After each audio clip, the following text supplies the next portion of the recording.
অনেকে আমরা তুলনা করি নিজের স্ত্রীকে আরেক নারীর সাথে, নিজের সন্তানকে আরেক সন্তানের সাথে, নিজের ভাইকে আরেক মানুষের সাথে করে তাকে ছোট করি। করেন এরকম? করবেন না। অনেকে দেখবেন ছেলে মেয়ে একটু ভালো পড়াশোনা করে নেই, বলে যে কি করলি তুই, ওই দেখ পাশের বাড়ির ওই ছেলে A+ পাইছে, যা তার পা ধোয়া পানি খা।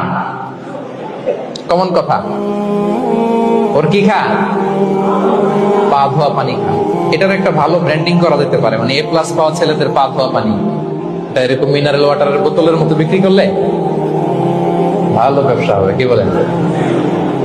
এটা হচ্ছে আমাদের মুরব্বীরা, টিপিক্যাল মা বাবারা এটা বলেন, ভুল করেন, ওনারা বুঝেন না, ওনারা বুঝেন না।